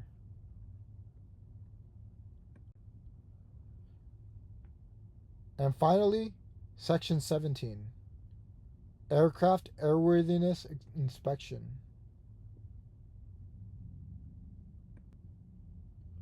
Number 1. Where do you find the regulation that specifies the operating conditions that make 100-hour inspections mandatory?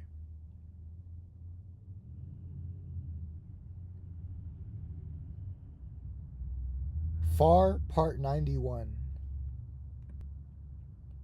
Number 2. A certificated airframe and powerplant mechanic may sign off and approve their return to service following what type of inspection? A 100-hour inspection. Number 3.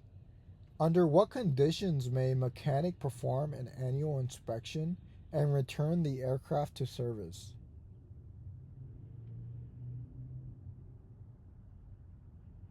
The mechanic must hold an inspection authorization. Number 4. What is the time frame within which an annual inspection must be performed if such an inspection is required?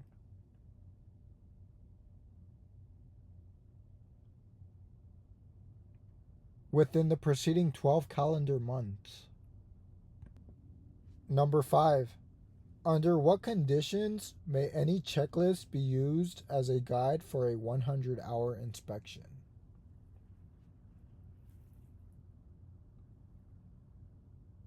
The checklist must meet the minimum standards specified in FAR Part 43, Appendix D. Number 6. May an aircraft that is overdue for an annual inspection be flown to a place where the inspection can be performed? Yes, provided a ferry special flight permit is obtained. Number 7. In order for an individual person to conduct a 100-hour inspection and approve the return to service, that the person must have what type of certificates?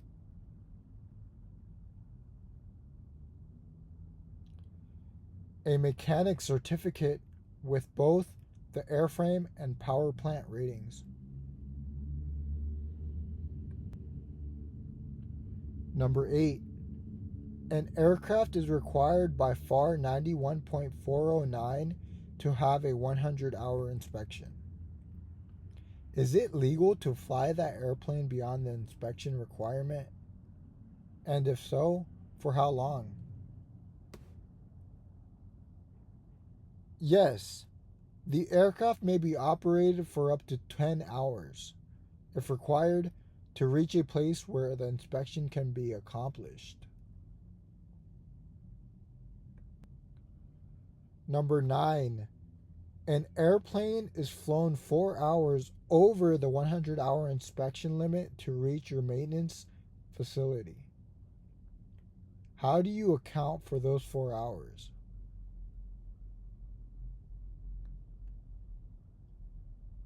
The 4 hours are included in the next 100 hours time and service period. Number 10. What types of operations require that aircraft operating under Part 91 must undergo 100-hour inspections?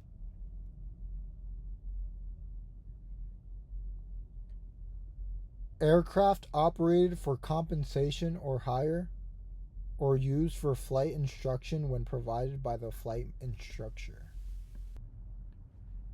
Number 11. An aircraft under a progressive inspection program is operated for compensation or hire. Does it need a 100-hour inspection? The answer is no. Progressive inspections replace 100-hour inspections. Who is authorized to supervise a progressive inspection?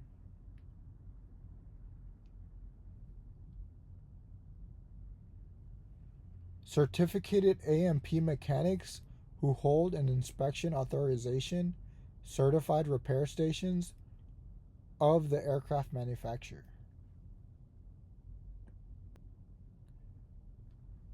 Number 13.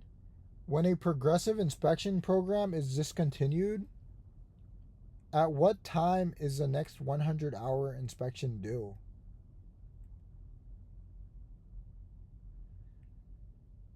It is due 100 hours after the last complete inspection of the progressive program. Number 14. An owner desires to use a progressive inspection program. To whom does the owner apply for authorization?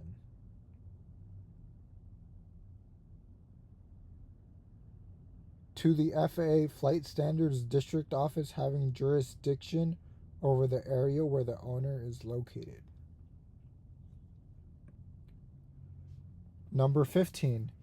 Is an engine run-up required as part of a 100-hour inspection on a turbine-powered aircraft? The answer is yes. Number 16.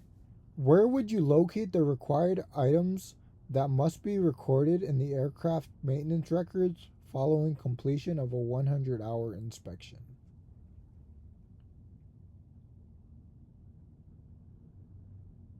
FAR Part 43. Number 17. Where might you locate a sample of the recommended statement for recording of the approval for return to service of an aircraft following completion of an annual or 100-hour inspection? FAR Part 43. Number 18. Where would you look to find approved information for work on an aircraft electrical system?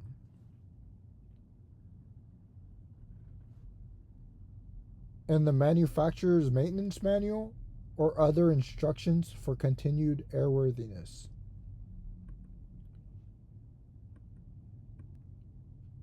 Number 19. What are the limitations placed on mechanics with regards to propellers? Mechanics may not perform major repairs to or alteration of propellers. And finally, number 20. After equipment is installed in accordance with an STC, who must approve the return to service? An A&P mechanic who holds an inspection authorization.